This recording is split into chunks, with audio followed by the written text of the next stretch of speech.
The first time I visited the Chinese city of Wuhan was in January 2020 to cover the beginning of what would become a global pandemic. Now, I've come back.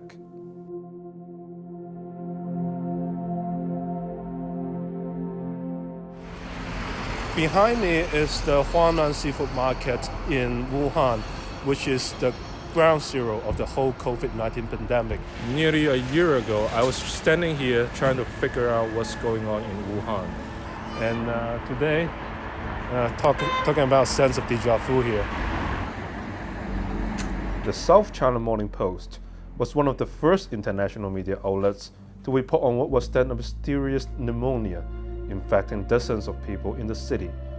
Back in January, as I shot these scenes at the market, nobody understood how severe the virus was. 自我感觉的话，没有这么紧张。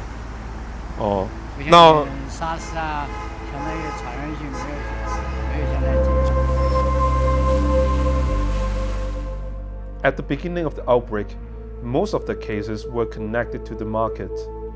On January 1st, 2020, the government decided to close it down.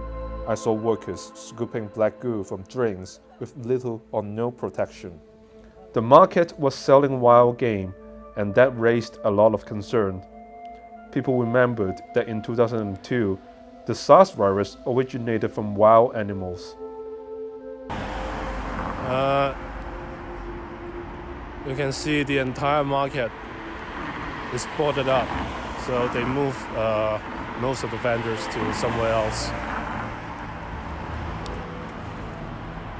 Most of the seafood sellers have relocated to this seafood market 16 kilometers to the northeast, but most of them seem to be reluctant to recount their experiences. 这边是从那个华安海鲜城搬过来的。那时候关的时候你会怕吗？这样？又不是那里面的病来，怕什么？我们就没得那个病。哦，从那个华南那边搬过来的吗？是。哦，那在这边这个位置生意怎么样？生意不好。In this market, I can see posters like this that says the sale of wild animals is prohibited.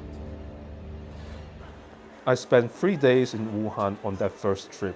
Nobody I talked to could have predicted this mysterious pneumonia would turn out to be Covid-19, the disease behind one of the worst pandemics in human history.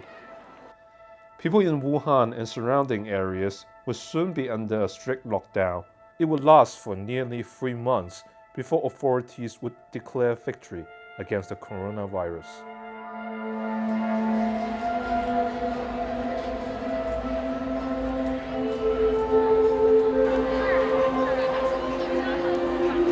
So I'm now in a major shopping district in Wuhan, and the atmosphere feels exactly like what it was in the first week of January, which is very relaxed. That they didn't even have a name for COVID-19 back then.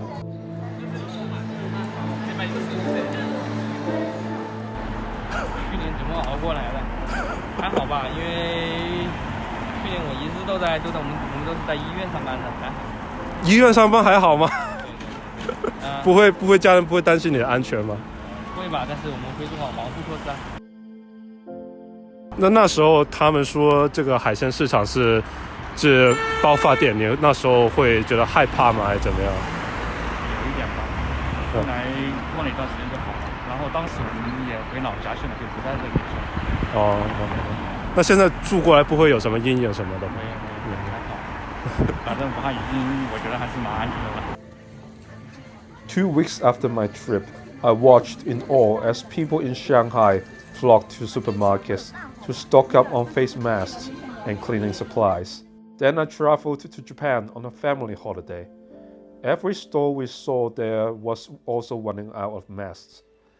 At the time, Japan was still nervously counting down to the Summer Olympics, which eventually had to be delayed. A year later, the pandemic has claimed over 1.6 million lives around the world. Vaccines are now rolling out, thanks to an unprecedented international research effort. But with over 70 million people already infected and billions to immunize, it will be a long time before our lives can return to a pre-pandemic normal. In Wuhan, there are still signs of the lockdown, like this tent, which served as a checkpoint for this residential block. But for the city of 11 million people, it seems that the worst has passed, with streets filled with crowds and echoing with the sounds of laughter again.